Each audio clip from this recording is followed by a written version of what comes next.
suasana penyembahan. Kau baik Tuhan,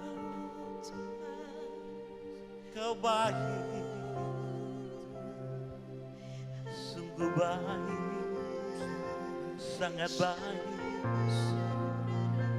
Kami sembah Kau Yesus, hanya kepadamu kami berserah, kami berserah Tuhan.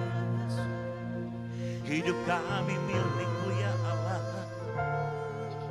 oh selama-lamanya.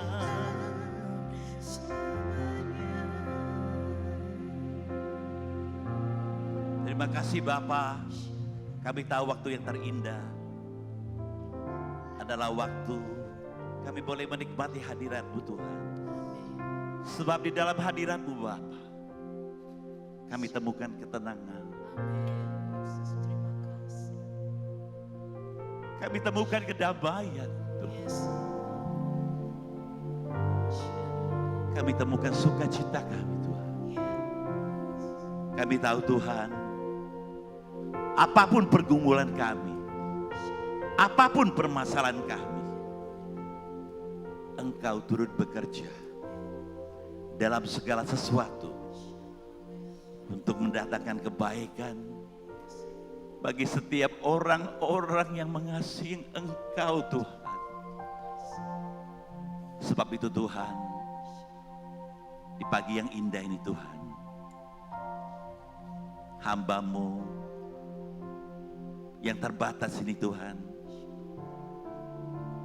boleh menyampaikan kebenaran firman Tuhan. Kiranya Allah bekerja secara luar biasa Tuhan, sehingga firman yang disampaikan boleh menjadi kekuatan bagi kita semua yang mendengarkannya. Kami serahkan ini semua ke dalam tangan kuasa-Mu. Hanya di dalam nama Yesus kami berdoa. Yang percaya katakan amin. Kita berikan tepuk tangan sebelum kita duduk ya. Berikan salam pada kiri kananmu. Katakan Tuhan baik. Ya, silakan duduk kembali. Bapak Ibu terkasih yang saya kasih dalam Kristus. Ya. Thank you Lord ya, pemusik ya. Memuji yang luar biasa ya. Pagi yang indah ini kita sungguh diberkati. Yang diberkati Tuhan boleh lambaikan tangannya sama-sama. Kita berikan kemuliaan bagi Allah yang luar biasa. Bahwasanya Allah itu baik dan sungguh baik dan sangat baik. Di kesempatan yang indah ini, saya percaya kita ini saat ini masuk ke dalam satu suasana kehidupan yang boleh dikatakan kurang baik. Dan saat kita lihat ya, setiap lihat di TV ada bergejolak ya. Peperangan-peperangan terjadi ya antara Iran ya maupun Amerika Serikat dan Israel. Dan itu membuat kita kadang-kadang menjadi satu ketakutan. Apalagi beberapa hampir bulan yang lalu kalau nggak salah ya, kita dikejutkan dengan nggak ada bensin. Lalu yang pakai mobil, pakai motor, masalahnya nanti kalau bensin nggak ada, gue kemana-mana mau pakai apa ini? Nah, mulai ada timbul ketakutan. Nah, di situ kadang-kadang ada orang-orang yang ketakutan. Mulailah menimbun bensin ya, mulailah menimbun ini. Supaya kenapa? Supaya nanti dia untuk ini. Itu hanya untuk dirinya sendiri. Nah, kita sebagai anak-anak Tuhan, pada pagi ini saya ingin mengajak kita untuk menyikapi semua yang masalah-masalah yang ada di dalam kehidupan ini. Saya ingin melihat di sini ada yang tidak punya masalah, boleh lama-lama tangannya. Ada yang nggak punya masalah. Nggak ada ya, nampaknya semua punya masalah. Hari ini masalah sudah selesai. Besok timbul lagi masalah yang lain, beban lagi. Jadi kehidupan ini tidak mungkin akan lepas daripada masalah. Jadi bagaimana kita menyikapinya ini? Ini penting sekali. Dan kita pengen lihat firman Tuhan, apa yang ingin Tuhan katakan. Ya.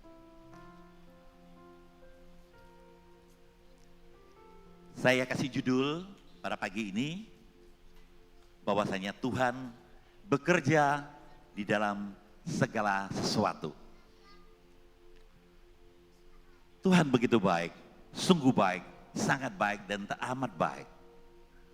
Waktu kita memanggil Dia, ku mau seperti-Mu Yesus,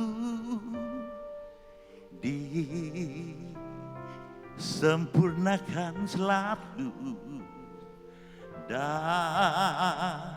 dalam setiap jalanku,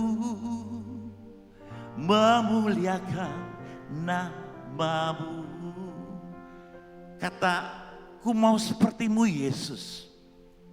Kata itu biasanya disampaikan ketika saat kita menerima Dia sebagai Tuhan, sebagai Raja. Amin. Nah, saat itu gejolak kita begitu luar biasa. Saat itu kita merasakan ada sesuatu, wah ikut Tuhan. Dan kita pilih Dia sebagai Tuhan, sebagai Raja. Lalu kita mengatakan, ku mau seperti-Mu Yesus.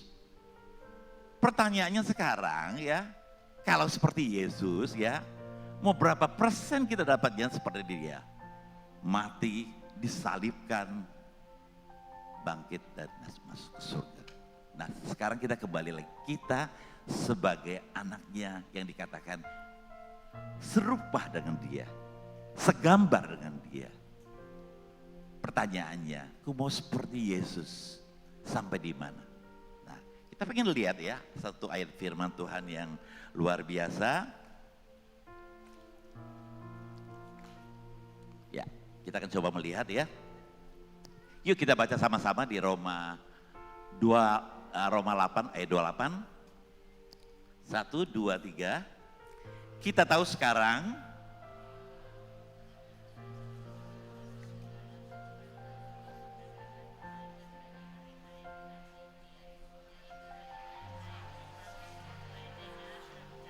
haleluya. Coba kita renungkan dan kita teliti baik-baik. Ada beberapa poin yang saya akan sampaikan pada pagi ini, yang saya kasih garis merah. Pada pagi ini, waktu yang terbatas ini, saya akan mencoba merangkum dan apa yang Tuhan kasih kepada diri saya, dalam kehidupan saya, dalam kesaksian hidup saya, dalam keluarga saya, bahkan di dalam perjalanan saya di gereja ini yang hampir masuk 33 tahun. Jadi saya tahu dari awal starting gereja ini bertumbuh sampai sekarang. Nah, kita ingin melihat bahwasanya bagaimana Allah turut bekerja dalam segala sesuatu hal di dalam kehidupan kita. Nah, oleh sebab itu teman-teman, kita ingin melihat ya. Ya.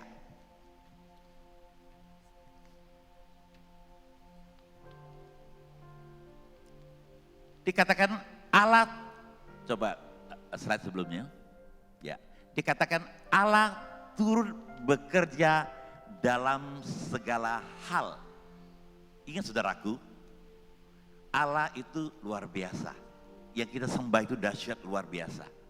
Dikatakan kalau turut bekerja dalam segala hal, nah pertanyaannya, segala hal itu bukannya hal yang baik saja.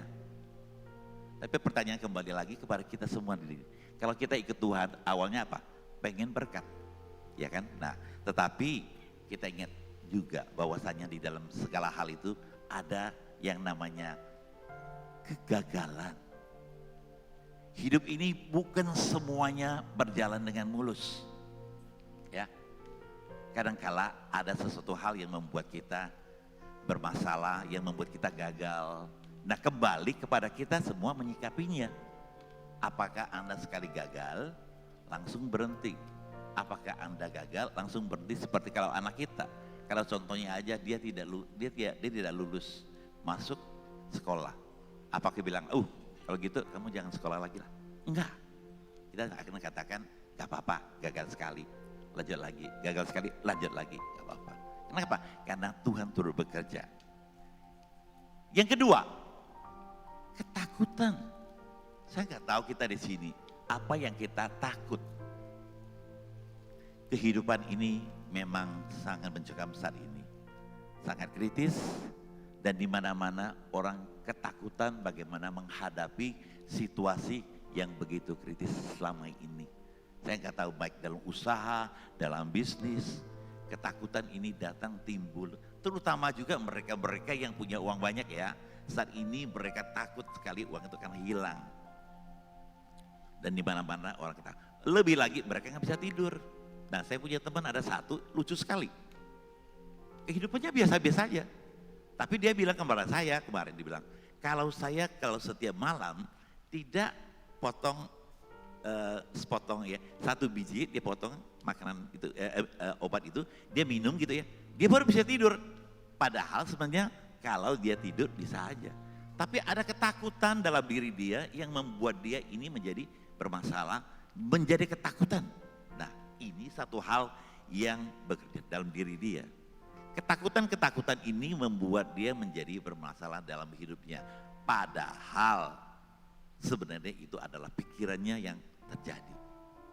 Yang ketiga, pergumulan apa yang kamu alami saat ini? Apa yang kamu hadapi? Apa yang kamu gumuli? Saya nggak tahu. Semua orang punya pergumulan tersendiri dalam kehidupannya, dalam dirinya.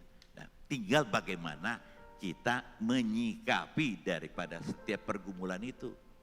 Seperti yang tadi saya katakan, orang ngantri bensin, kita pun ngantri sampai 7 jam, 8 jam. Ya kan? Supaya untuk mendapatkan ini. Tapi sebentar kita lihat, rupanya lewat juga. Berarti apa yang kita pikirkan itu belum tentu terjadi.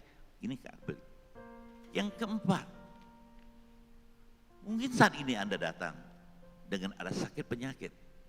Saya tahu sakit penyakit itu timbul dari pikiran. Dan apa yang kita alami, ya saya juga, kalian juga ya, semuanya pasti mengalami namanya sakit.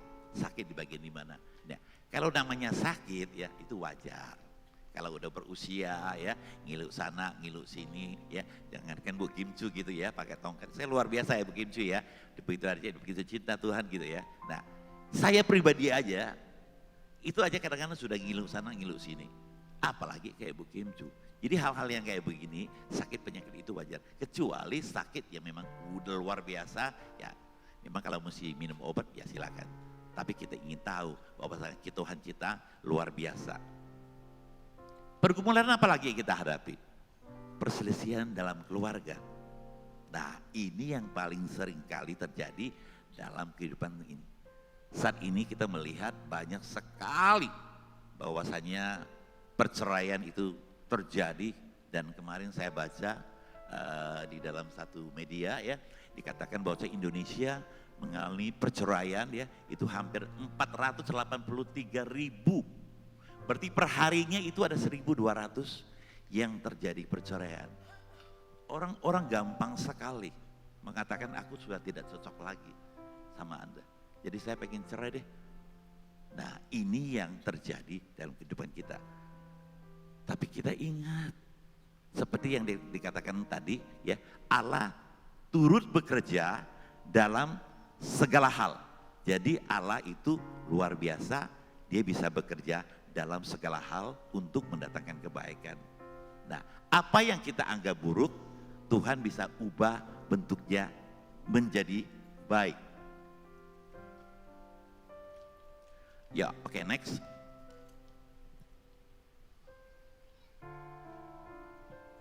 Slide berikutnya.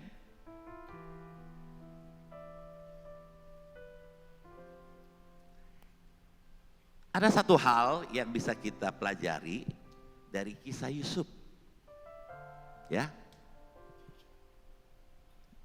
Seorang anak muda umur 17 tahun yang disayang sama orang tuanya, berlebihan, selalu dikasih permadani yang indah sehingga menimbulkan iri hati daripada abang-abangnya.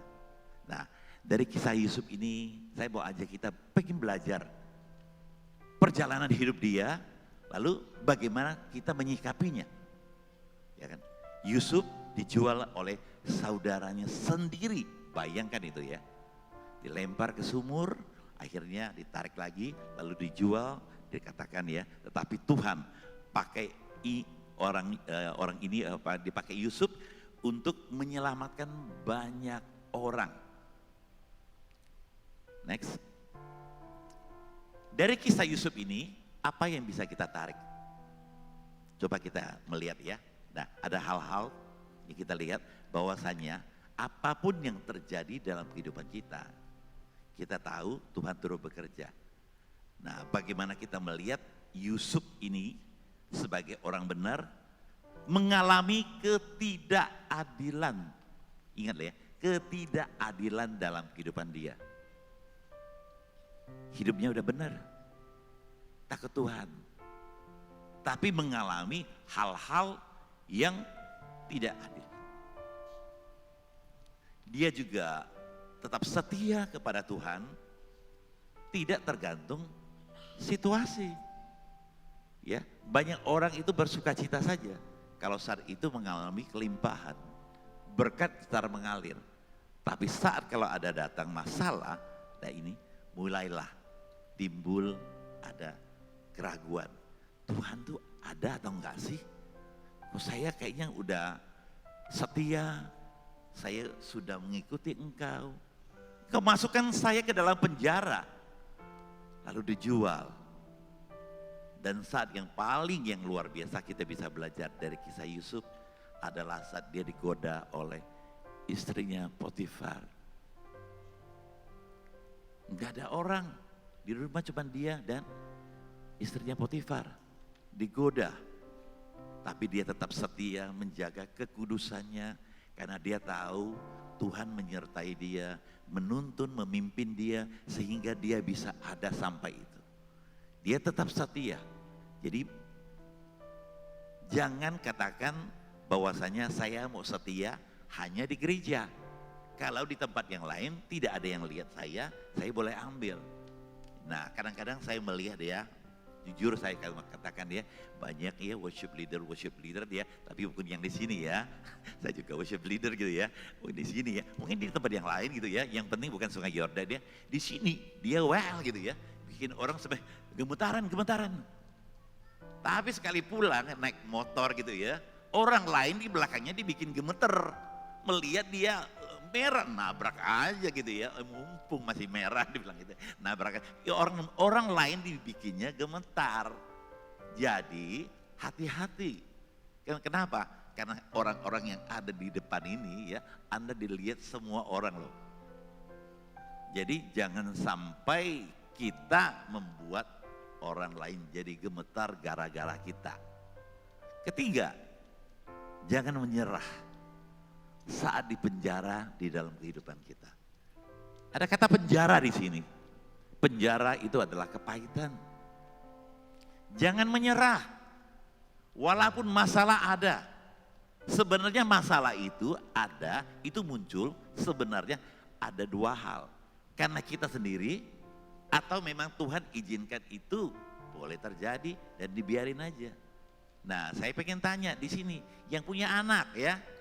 Kalau misalnya anaknya itu sekolah, tiap tahun nggak pernah ujian. Pokoknya kamu kelas 1 aja gitu ya. Kelas 2 aja ya. Orang lain ujian naik kelas 3. Orang lain naik kelas lagi. Nah, saya pengen tahu, kita di sini ini ikut Tuhan udah berapa lama? Apakah kita sebagai orang Kristen atau sebagai pengikut Kristus? Orang yang beragama Kristen ya, bisa aja dia duduk di sini ya 40 tahun, 50 tahun. Tapi kehidupannya tetap tidak mencerminkan seperti Kristus. Tapi kalau kita katakan saya mau serupa dengan Kristus, saya mau seperti engkau, maka orang lain yang akan melihatnya. Wah, saya lihat contohnya misalnya Sinta, dulu orangnya galak ya. Tapi sekarang sejak dia percaya sama Kristus, sorry ya Sin ya, beda sekali ya. Ngomongnya sabar ya, karakternya berubah ya. Nah, sebagai istri yang baik gitu ya. Nah, Orang lain bisa menilai. Jadi bukan juga kita yang akan memberikan pujian sama diri saya. Saya ini udah ikut Tuhan, maka saya udah berubah, ya kan? Nah, kamu yang bilang, orang lain bilang enggak. Pertanyaannya itu ya. Jadi kalau kita sudah katakan saya adalah pengikut Kristus, itu udah pasti agama Kristen. Tapi kalau berkata bahwa saya nih orang agama Kristen, belum tentu loh Anda serupa dengan Kristus. Kenapa? Karena kadang-kadang dalam kehidupan kita ini ya suka menyerah saat dilanda dengan adanya kepahitan atau pergumulan atau masalah. Nah, kita juga satu hal yang kita mau belajar daripada Yusuf. Saat kita mengalami satu penderitaan, saat kita didera, nah dia masih memberikan pengampunan. Nah, pengampunan ini membuka ya mata depan dan kita lepaskan segala kepahitan-kepahitan yang terjadi. Ya, orang-orang yang tidak bisa mengampuni kepada orang lain ya, sebenarnya dia menyimpan satu kepahitan mungkin kayak sampah lah ya. Sampah-sampah yang ada di dalamnya ini, itu ada di dalamnya itu dia tidak bisa mengampuni. Orang katakan, ya jujur ngomong aja sih, ya kalau orang baik sama saya, ya saya baik sama dia, itu hal yang wajar. Cuman kalau orang yang tidak baik sama saya, lalu saya juga balas dia dengan tidak baik, lalu bedanya apa kamu dengan orang yang tidak percaya dengan sama Kristus? Coba kita renungkan kembali. Kisah Yusuf ini membuka mata kita di mana dia mengampuni abang-abangnya, sehingga abangnya ini juga semuanya dibawa ke dalam kerajaannya, diberkati ya, bahkan sampai bapaknya, bahkan sampai abang-abangnya itu menyembah dia. Dan itu juga memang sudah dari awal Tuhan bernubuat dan mereka tidak percaya. Tapi kenyataan itu adalah membuka pikiran bahwasanya gara-gara Yusuf dipakai sebagai, karena dia setia.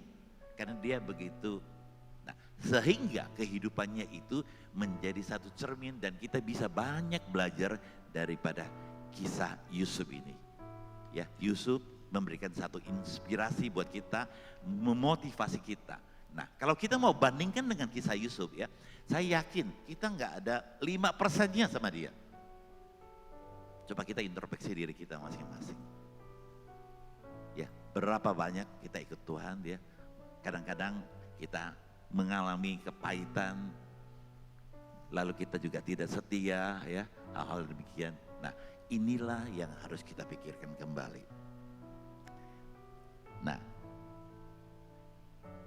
tadi sudah dikatakan adalah Tuhan turut bekerja di dalam Roma 28 ya. Nah, kita lihat yang kedua, apa sih? Kenapa Tuhan ingin izinkan ini terjadi? Tuhan akhirnya bertujuan adalah memberikan kebaikan. Ingat ya, kata kebaikan. Kebaikan itu ya ada dua. Itu menurut Tuhan tidak selalu hanya duit. Duit ya, kekayaan. Memang semuanya butuh duit. Tapi jangan segala-galanya butuh duit. Dengan segala-galanya apa? Wih, kalau nggak pakai duit saya nggak mau. Gitu ya. Nah, melayani Tuhan juga ya berikan yang terbaik. Tuhan pasti akan memberikan yang terbaik. Ya kan? Tuhan itu begitu baik, sungguh baik, sangat baik dan teramat baik ya. Nah, dan yang kedua, berkat juga bukan berkat yang harus melimpah. Kita mesti mencukupkan diri kita apa yang sudah kita dapatkan. Kalau misalnya orang itu senantiasa berdoa, Bapa kami gitu ya. Kita lihat, berikanlah kami makanan, minuman secukupnya saja. Kata cukup itu enak loh. Mau apa ada cukup. Mau ada apa cukup. Coba kalau misalnya tiba-tiba Anda dikasih 5 miliar. Mulai pikirannya macam-macam. Ya, mau apa ya? Mau apa ya? Sudah mulai timbul pikiran-pikiran. Terutama bapak-bapak ya. Tiba-tiba pegang uang biasanya mungkin 100 juta. Tiba-tiba dapat 5 miliar. Wih, pikirannya sudah macam-macam. Wah, di situ simpan satu. Di sini simpan satu. Di rumah simpan satu. Ya, mulai pikir, nah masalah-masalah itu nanti yang akan datang. Nah, tetapi kita pengen melihat apa yang kebaikan yang menurut versi Tuhan ya, itu adalah supaya kita ini dibentuk ya, dibentuk semakin serupa dengan Kristus. Memang perlu proses teman-teman. Saya katakan bahwasanya saya ada di gereja ini juga diproses. Diproses oleh siapa? Ya kadang-kadang ya rekan-rekan sekerja juga. Diproses sama siapa? Ya diproses sama istri juga. Kadang-kadang di rumah ya. Nah coba lirik ya, kiri kanan dia sama istri ya. Nah ya kan. Nah jadi Tuhan izinkan itu diproses. Supaya kenapa? Supaya kita semakin dikuatkan. Nah iman kita juga semakin bertumbuh. Saya percaya kalau kita misalnya ikut Tuhan, begitu saja ya, ya percuma saja. Bagus kita tetap kayak dulu. Saya dulu nih sembahyang pekong ya. Ya, dari lahir sembahyang pekong sampai usia 18 tahun saya ambil keputusan ini tradisi. Saya harus percaya nanti saya pulang ke rumah Bapak ada yang menyelamatkan saya. Itu saya pilih adalah Kristus sebagai Raja, sebagai Tuhan yang luar biasa. Kita berikan tepuk tangan buat Allah kita bahwasanya Dia sungguh baik dan sangat baik dan teramat baik. Yang ketiga, pertanyaannya kalau Tuhan turut bekerja untuk mendatangkan kebaikan. Tapi ingat saudaraku, bukan buat semua orang. Tentu ada persyaratannya yang harus dilewati. Ya misalnya sekarang aja orang mau duit banyak ya mesti kerja keras lah. Ya kan, nah Anda kalau misalnya mau sehat ya, Anda ya mesti olahraga lah. Ya makanan yang protein yang tinggi, tetap sehat ya. Nah supaya kenapa? Supaya nama Tuhan dipermuliakan. Nah salah satu adalah persyaratannya ya. Nah ini kalau kita pengen dikasih Tuhan. Kalau pengen dikasih Tuhan ada hal-hal tertentu yang harus kita lihat. Nah janji ini tidak berlaku untuk semua orang loh ya. Nah tetapi hanya untuk mereka-mereka yang mengasihi Tuhan. Nah kembali lagi kepada kita. Kalau kita ketika katakan kita ini adalah orang Kristus, ya pemilik daripada Tuhan gitu ya. Nah pertanyaannya apakah kita mengasihi Tuhan enggak? Mengasihi Tuhan sih datang ke gereja, bukan loh. Kalau datang ke gereja ini formalitas. Bagaimana hubungan kita dengan Tuhan ya, bagaimana kita berdoa. Terlebih Bapak kita jadikan Alkitab sebagai pondasi kita yang menguatkan kita, meneguhkan kita. Nah ini yang paling penting kalau kita katakan kita mengasihi Tuhan. Orang-orang yang mengasihi Tuhan pasti itu selalu terhubung dengan Dia. Baik setiap pagi, baik setiap malam. Jadi kita selalu mengucap syukur. Waktu pagi kita boleh bangun ya dengan keadaan sehat walafiat ya. Kita cepat sekali kita datang ke rumah sakit. Bagaimana setiap orang-orang di dalam itu. Dia menghidupinya keadaannya. Tiap hari harus bayar 10 juta. Supaya kenapa? Supaya dia tidak sampai meninggal. Nah kita ini kadang-kadang lupa hidup sehat. Tapi lupa bahwasanya Tuhan itu bekerja secara dahsyat dan luar biasa. Yang kedua, mereka yang hidup dalam kehendaknya. Kalau mau hidup dalam kehendaknya, ya kita harus tahu apa yang diinginkan Tuhan dalam kehidupan kita. Supaya kita tahu bahwasanya kehendak Tuhan adalah kita harus bawa jiwa-jiwa yang baru lagi untuk kita persembahkan kepada Tuhan. Supaya nanti di saat nanti kita pulang ya, dan Tuhan akan melihat ada investasi yang akan dibawa kepada Tuhan. Nah itu syarat yang ketiga mengasihi Tuhan. Jadi coba dibuka kembali tadi di Roma 3 ya, Roma 8:28 ya. Nah kembali lagi 3 hal ini kita coba renungkan kembali. Ayat ini saya tidak jauh-jauh ya, saya cuma satu ayat aja, bahwasanya kalau kita ingin dikasihi Tuhan, ingat kalau kita tahu sekarang bahwa Allah turut bekerja, bahwasanya kalau ada masalah Tuhan turut bekerja dalam segala sesuatu untuk mendatangkan kebaikan. Jadi kalau misalnya ada masalah jangan terlalu pikirkan macam-macam dulu ya. bagi mereka yang mengasihi Dia. Jadi kalaupun kita ada di dalam ini, tapi selalu ingat. Oke, next. Apa yang bisa kita sikapi dengan tindak lanjut ini? Nah, coba kita pelajari, kita lihat ya. Nah, saat ini jika kita belajar percaya di tengah-tengah keadaan sulit. Di tengah keadaan sulit, kita percaya bahwasanya Allah itu luar biasa. Sumber kekuatan bagi kita, maka Dia yang akan menuntun, memimpin. Jadi jangan lihat sulitnya aja. Tapi kalau kita berada di samping Tuhan Yesus, Yesuslah nanti yang akan bertanggung jawab dalam kehidupan kita. Apapun yang terjadi, ya kita pasti akan tahu. Tetap mengasihi Tuhan dalam segala sesuatu. Ya, apapun yang terjadi dalam segala hal, ya ingat tetap mengasihi Tuhan, ya walaupun apa yang terjadi. Dan yang ketiga adalah lihat setiap masalah itu sebagai satu proses pembentukan dalam kehidupan kita. Memang saya tahu hidup ini susah ya saat ini ya. Tapi kita tahu setiap masalah yang terjadi itu ada satu proses pembentukan supaya kita punya karakter Kristus dan nama Tuhan dipermuliakan untuk selama-lamanya.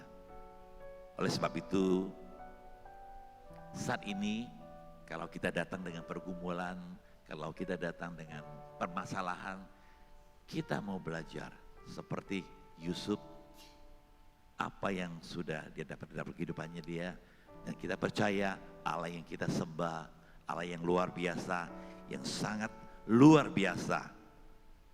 Puji Tuhan, ini yang bisa saya sampaikan pada pagi ini, walaupun kita tahu. Nah, ada satu pujian yang dikatakan, walaupun gunung itu masalah boleh datang, tapi kita tahu Tuhan itu yang luar biasa. Saya undang WL ya para puji. Dan teman-teman, saya undang kita bangkit berdiri. Ada satu pujian yang mengatakan, walaupun masalah tetap ada, walaupun gunung itu tak berpindah, tapi kita percaya Yesus itu luar biasa. Walaupun gunung itu tak berpindah, tetap percaya Kau yang punya kuasa. Sekalipun ku dalam lembah gelap, tak mengapa asal Kau di sampingku. Yes Tuhan, Yesus. Apapun masalahku masih ada, tetap percaya rencana-Mu terindah. Pribadi-Mu takkan pernah berubah. Iman yang aku pegang padamu Tuhan. Sekali lagi kita kata walaupun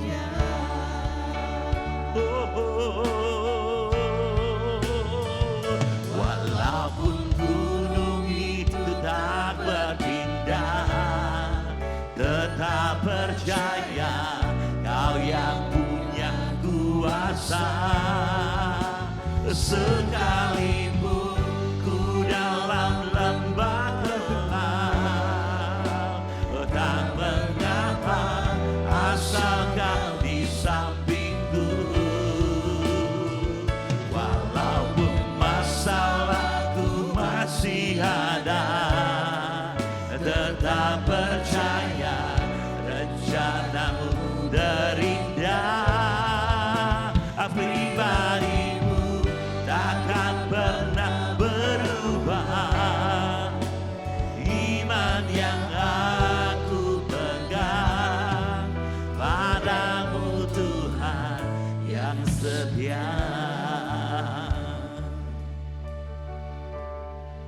Saudaraku semua,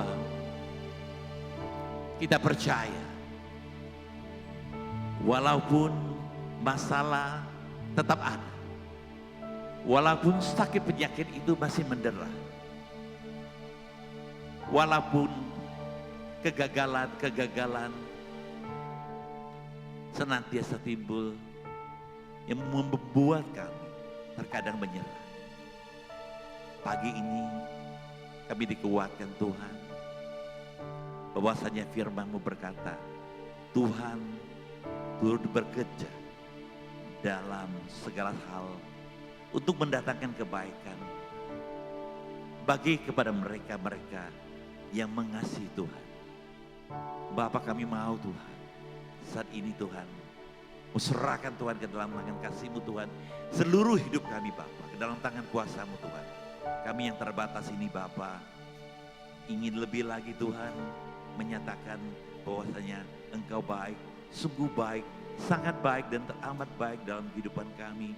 Sehingga kami ada sampai saat ini, karena kebaikan Tuhan yang luar biasa. Kami serahkan Tuhan ke dalam tangan kasih-Mu, kebenaran firman Tuhan ini. Kiranya Allah turut bekerja, mendatangkan kebaikan, dan kami percaya semua yang datang dengan pergumulan, mereka dikuatkan, mereka yang datang sakit penyakit Tuhan, mereka boleh mengalami pemulihan dan disembuhkan Tuhan di dalam nama Yesus. Terima kasih Bapak buat firman-Mu yang sederhana ini Tuhan, menguatkan kami dan meneguhkan kami. Hanya di dalam nama Yesus yang percaya, sama-sama kita katakan amin. Haleluya, kita berikan tepuk tangan bagi Allah kita.